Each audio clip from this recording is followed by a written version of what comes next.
Oi pessoal, eu por cá de novo.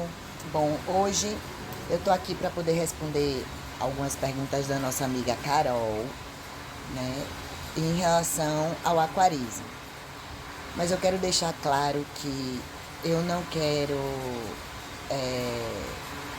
que vocês me entendam de forma errada, que vocês levem alguma coisa que eu falar pro lado pessoal, porque nada é pessoal, né? Mas de repente o diferente pode soar de forma grosseira ou de forma agressiva, né? E eu não tô aqui para ter razão. Na verdade, eu já passei da fase, né, e da idade de querer ter razão. Então, a primeira pergunta que ela me fez foi o que era que eu achava, né, das mudanças no aquarismo, se elas são positivas ou se elas são negativas, né, e se o aquarismo marinho ele está elitizado. Bom, o que eu penso em relação a isso? Eu penso que as mudanças elas são ambíguas, né? Tecnicamente a gente avançou muito em relação ao aquarismo, mas conceitualmente eu acho que a gente piorou um pouco, né? O aquarismo ele ficou elitizado, sim, ele está elitizado nesse momento, né? Não apenas porque ele ficou caro, né? Mas porque a gente ficou muito dependente ali de produtos e de certos critérios que hoje são levados meio que a ferro e fogo, né? Então isso criou uma ideia de que sem automação, sem o produto da marca X ou da marca Y, né, a pessoa não sabe, o que para mim não é uma verdade, né? E isso terminou afastando muita gente boa, né, do nosso convívio, né, e colocou no pedestal, na verdade, quem tem o melhor equipamento, ou quem trabalha com a linha X ou a linha Y, né, e não aquele que observa melhor, né, porque na minha visão o aquarismo é observação. A outra pergunta foi qual é a cor real da zooxantela, né, se o LED vai adoecer o coral e o que seria um coral saudável. Bom, as zooxantelas elas são majoritariamente marrons esverdeadas. Não, o LED ele não vai adoecer o coral. O que vai adoecer o coral, na verdade, é o uso errado desse LED, né? Um espectro mal ajustado, o excesso de azul, a falta do branco real, né? Que a grande maioria dos aquaristas não gostam daquele branco amarelado que o sol, né, emite, um exemplo, na água, né? Que mais? A, a ausência do descanso, né, fototônico, para que esse animal consiga entender os horários corretamente, né? Porque a gente não pode se enganar, mesmo que a gente coloque os aquários de dentro de casa para fazer fotoperíodos diferente do fotoperíodo natural, o animal sente, né? E em relação ao coral saudável, o coral saudável ele vai crescer, ele vai depositar carbonato, ele vai responder ao ambiente, ele vai manter o tecido de forma íntegra, né? O que vai ser diferente daquele coral fluorescente, bonitão do Instagram, né? Nem sempre o coral que está nessa condição ele é sinônimo de saúde, né? O estresse que a gente leva o animal a chegar em certas condições, né, não é sinônimo de saúde, porque a gente sabe que estresse não é sinônimo de saúde, né? Saúde é sinônimo de bem-estar. Bom, o que é mais necessário para um aquário equilibrado? Observação, ela importa, ela não importa? Bom, na minha opinião, o necessário é a consistência, né? Você ter a sensibilidade de observar, né? Não é opcional isso, né? Isso é obrigatório, né? Então, isso faz parte do núcleo, né, do bom aquarismo praticado. Então, quem só olha números de testes, né? E não olha o coral, a condição do coral, né? A cor que o coral tá, se tem alguma alga nascendo, se tem algum patógeno naquele coral. Quem não observa isso vai errar. Não tem outra escapatória para isso. Mesmo com o melhor equipamento, mesmo utilizando o melhor produto, aquarismo, em minha opinião, é observação. Água de RO ou água do mar, né? Em relação às duas, o que eu acho? Bom, para mim, depende do controle. Como é que você vai fazer para controlar aquilo ali, né? A água do mar, ela é excelente quando a gente conhece a origem dela, quando a gente sabe a época de coletar ela, quando a gente sabe o histórico dessa água. Já a água de RO, DI mais o sal, né? Ele vai dar pra gente ali uma reprodutibilidade melhor, que na minha opinião é algo essencial para a criação, né? Para sistemas técnicos como os nossos, né? Então eu prefiro controle previsível do que não ter essa previsibilidade. Manter anjos e corais juntos. Não existe milagre, tá, galera? Então, assim, ou você vai escolher espécies compatíveis ou você vai aceitar perdas ali parciais. Ou então você vai ter que alimentar pesado e observar bastante o comportamento desses peixes em relação aos animais, aos corais que você introduz no aquário, né?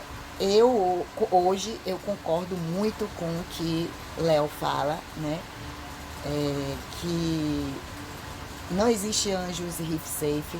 Na verdade, é muito complicado a gente falar de peixes reef safe, né? Porque um exemplo, eu já tive aqui um powder blue que arrancava os tentáculos dos meus toches, né?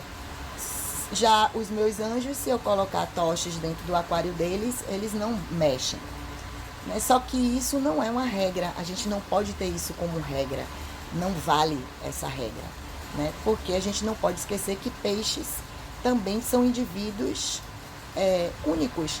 Um peixe vai ter um comportamento, outro peixe vai ter outro comportamento, então a gente não tem que levar isso como regra. E sempre tem em mente que a gente tem que observar. Colocou um coral, tem um anjo no aquário, observa o que ele vai fazer, né? Para poder você não maltratar nenhuma espécie e nem a outra espécie. O método do camarão ainda vale a pena? Na minha opinião, vale sim, né? Se você entende ali o processo, né? É barato, é funcional, mas ele vai gerar picos, né? E isso a gente precisa entender. Só que hoje existem métodos, né, mais controlados, né, para a gente utilizar. Porém, o camarão, ele não é errado, eu não acho que seja errado. Ele é apenas um método rústico, um método mais antigo e que gera muito ruído em volta disso, desnecessário. Uma pergunta muito importante, né, o aquarismo marinho é predatório? Eu acredito que dependa do ponto de vista. Por quê? Porque ele também pode ser conservacionista, né? Predatório é você retirar, né, sem nenhum critério, é você não fazer uma reposição, né? É você não ter o conhecimento daquilo que você está retirando, né? E criação excito, que é o que a gente pratica, aquarismo marinho, é também uma criação. Não importa se você tem um aquário ou se você tem 300 aquários ou se você tem 300 mil litros rodando. Até um naninho, né, é uma criação. E toda criação excito, ela tem o objetivo de reduzir o impacto na origem, né? Ela pode gerar conhecimento. Cada pessoa que chega na sua casa, você pode, né, e na verdade você deve informar aos seus amigos, aos amigos das suas mulheres, aos amiguinhos dos seus filhos, né? O que é aquilo, que aquilo é um animal, então gera conhecimento. E sem falar que preserva a genética, né? O problema, na verdade, não é o aquarismo em si, mas é como ele será praticado, como ele vem sendo praticado, né? E isso é que, na minha opinião, é o mais importante. Corais são complexos e anêmonas são simples. Como manter ambos? Bom, na minha opinião, a gente tem que primeiro separar as expectativas e as zonas, né? As anêmonas, elas vão ali suportar uma estabilidade controlada, né? Melhor que os corais, porque os corais odeiam qualquer tipo de instabilidade. Então, ou você cria zonas, né? Delimitadas para essas anêmonas, ou você vai ter ali que infelizmente aceitar que um vai sofrer mais do que o outro, porque a anêmona quando caminha só Deus na causa. É proibido remover as conchas da praia e para que os corais usam? Bom, primeiro os corais eles não vão usar as conchas, né? Mas as conchas elas vão ser reservatórios naturais de carbonato de cálcio. Né? Elas também vão ali tamponar o pH daquele ambiente e vão também alimentar o ciclo do cálcio e sustentar a microfauna daquele recife. Então, quando a gente retira, né, conchas, a gente está retirando a base estrutural daquele ecossistema. Então, não leve conchas para a sua casa. Quando usar bactérias? Bom, na minha opinião, a gente usa bactéria ali bem no início, né? Ou então após grandes intervenções, ou então algum colapso biológico que o sistema desenvolveu. Né? As bactérias elas não vão ali substituir o nosso manejo, né? Elas só vão ajudar a reorganizar a bagunça que a gente fez. Né? Então, o uso contínuo, na minha opinião, sem necessidade, ele vai virar uma dependência desnecessária e vai gerar um custo. Luz natural, LED ou HQI? Bom, todas vão funcionar, independente de qual seja. Né? O sol, para mim, é padrão ouro, e eu nem preciso dizer isso. HQI é, para mim, extremamente eficiente e LED é muito versátil. Então, o problema nunca será a fonte de luz. Sempre será o uso errado dessa fonte. Qual a função dos fungos e das bactérias nos corais? Bom, primeiro eu tenho que acrescentar aqui. Qual a função dos fungos, das bactérias, dos protozoários, dos vírus, das árqueas e das zooxantelas para os corais? Né? Bom, eles vão formar ali o holombionte, né, coralino, nada mais do que é a ecoesfera, né, desses corais, dessas colônias, e eles vão proteger, né, eles vão competir com patógenos, eles vão reciclar nutrientes, eles vão alimentar esses corais, né, e eles vão ajudar também na imunidade desses animais. Então, quando a gente coloca um antibiótico, um exemplo, no aquário da gente, a gente meio que elimina tudo em prol de uma água estéril, né? E isso daí vai cada vez mais enfraquecendo o coral.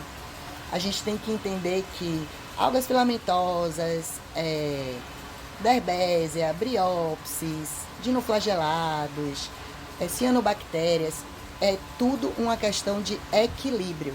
No momento que a gente não segue, né, essa constância, esse equilíbrio entre os nutrientes, né, entre os macroelementos, entre os microelementos, a gente sempre vai gerar algo de prejudicial para esse ambiente. A temperatura máxima existe?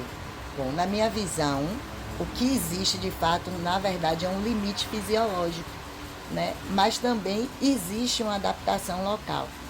Né? Um exemplo, os corais de zonas tropicais, eles toleram mais o calor do que os animais de zonas temperadas. O problema não é a alta temperatura, né? É a sua variação rápida e prolongada, associada a outros fatores, como a acidificação da água por conta de um pH mais baixo, o acúmulo de microplástico, que vai ali funcionar como uma barreira térmica nos oceanos. Então, tudo isso vai gerar aí o branqueamento e a morte dos corais. teste ICP necessário ou desnecessário?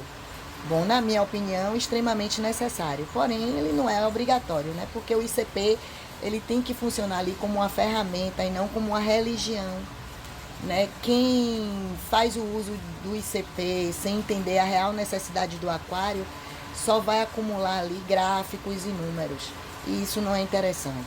Aquarismo tradicional ou aquarismo moderno? Na minha opinião, o melhor aquarismo é aquele que é consciente, né? A automação ajuda muito, bastante, né? Mas ela jamais irá substituir o aquarista e as suas boas práticas de manejo, né? Então a gente tem que entender que equipamentos e marcas, elas não criam corais. Quem cria coral de fato somos nós, pessoas reais, aquaristas. Eu espero que vocês tenham gostado. Bom, pessoal, hoje eu estou aqui para responder 4 perguntas do nosso amigo Shen. Primeiro eu queria destacar aqui, Shen, que eu gostaria de agradecer a você por você podido estar presente aqui em um dos momentos mais difíceis, né, que eu atravessei, e dizer para você que suas palavras foram de grande valia para mim naquele momento, e que você é uma pessoa muito querida por mim. Então, vamos para as perguntas. Bom, a primeira pergunta foi qual a importância da profilaxia preventiva, né, em corais no ambiente de criação em cativeiro. Bom, em minha opinião, a profilaxia preventiva ela é um dos pilares mais importantes para quem mantém os corais em cativeiro, seja ali em pequenos aquários domésticos ou em sistemas de criação, né? Porque o ambiente fechado ele vai ali favorecer uma rápida disseminação, né? E muitas vezes um problema que começa muito pequeno pode comprometer todo o sistema em muito pouco tempo. Então, assim, a profilaxia ela vai reduzir riscos, ela vai proteger os animais, ela vai preservar a estabilidade, né, do sistema, vai evitar grandes prejuízos, né, e vai ajudar a gente, né, principalmente quando a gente fala ali de corais sensíveis, né, nesse sentido. Então, no fim, o que a gente tem que entender é uma regra muito simples, né? Uma frase que resumida em uma frase que Benjamin Franklin falava, né? Que é muito mais inteligente, na verdade, a gente ter 1 grama de prevenção do que 1 quilo de cura. Então, se a gente coloca isso como uma regra no sentido de profilaxia preventiva, a gente só tem a ganhar. A segunda pergunta foi se, na minha opinião, existe aquário perfeito. Na minha opinião, não existe aquário perfeito, nenhum aquário é perfeito, né? Para mim, o que existe é um aquário ele bem conduzido, com rotina, com disciplina, com monitoramento, né, constante e com muita observação. Porque o aquário marinho, na verdade, ele é um ecossistema bastante complexo, né? E ele sempre vai estar sujeito a pequenas oscilações ali, né? Durante as fases naturais de sua vida, inclusive durante o dia, né? Então, o aquário ele não precisa ser perfeito, ele precisa ser bem mantido, né? Um aquário perfeito, na minha opinião, é uma fantasia. Já um bom aquário, ele é sinônimo de disciplina, porque o aquário ele reflete você como aquarista. Bom, a terceira pergunta foi quanto o excesso, né, de confiança. Bom, a terceira pergunta foi quanto o excesso, né, de confiança pode trazer problemas para o aquarista. Bom, na minha opinião, esse daí é uma das piores coisas que podem acontecer, porque o excesso de confiança é o que faz a gente cometer mais erros, mais cagadas, porque é justamente nesse ponto que a gente passa a relaxar demais. E principalmente com as rotinas, né? Quarentena, teste, a gente começa a inventar moda, a gente acha que nada vai acontecer, né? A gente começa a misturar coisas sem levar em conta a lógica química daqueles produtos que a gente está ali misturando e adicionando no aquário, né? E a gente passa a ignorar pequenos sinais que o aquário dá para a gente todos os dias. Eu costumo dizer que aquário marinho ele não perdoa a arrogância, né? E esse excesso de confiança é só o começo de um desastre silencioso. Bom, e a quarta e última pergunta foi qual seria a minha recomendação para que um aquarista, né, conseguisse manter um aquário de macroalgas como o meu. Bom, minha recomendação primária é não monte um refúgio de macroalgas achando que vocês vão coletar as algas, colocar as algas ali e pronto, porque não vai funcionar assim, né? A macroalga, pessoal, ela é um organismo vivo, então ela vai consumir nutrientes, né? E a depender da espécie dessa macroalga, ela não vai consumir só amônia, nitrito, nitrato e fosfato, né? Afinal de contas, elas não só consomem isso, mas existem espécies como as espécies que são formadas por esqueletos calcários, né, que elas vão além, elas vão consumir tudo isso, mas elas vão consumir cálcio, carbonatos, magnésio, estrôncio, ferro, iodo, né? E isso daí, no final, pode gerar uma competição descontrolada, né? Desequilibrada, na verdade, em relação aos nossos corais, né? E isso pode virar um problema futuro, se a gente não procurar entender o comportamento daquelas espécies que a gente está introduzindo dentro daquele refúgio. Então, para a gente ter um refúgio de macroalgas bonito, eficiente, de verdade, a primeira coisa que a gente precisa é ter uma luz poderosa e fazer um fotoperíodo correto, né? Entender também um pouco de fluxo, porque um refúgio sem fluxo, né, ele vai se transformar em um lodo, ele vai virar lodo, né? A gente também precisa entender que a gente tem que manter nitrato e fosfato de maneira equilibrada, né? Também a gente precisa entender que algumas algas elas liberam compostos alelopáticos, né, que nada mais é do que subprodutos tóxicos que vão ali prejudicar os nossos organismos, né, de dentro dos nossos aquários. A gente também tem que entender que a gente tem que fazer podas com muita frequência, podas constantes, principalmente nesse período de verão, né? Porque a gente tem um fotoperíodo maior, o sol ele nasce mais cedo e ele se põe mais tarde. Com isso, a gente também tem uma incidência de luz maior, um aquecimento um pouco, né, mais alto dessa água. Com esse aquecimento, a gente vai ter, por consequência, o aumento de nutrientes nessa água, né? Então, a gente tem que estar fazendo podas regulares nesses períodos, né? Primavera, verão, ali.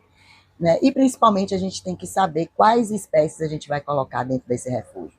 Porque eu citei a questão de alelopatia, né? Então, um exemplo de algas que liberam muitos compostos alelopáticos são as caulerpas. No momento que elas entram no processo de sexualização, elas liberam esses compostos, né?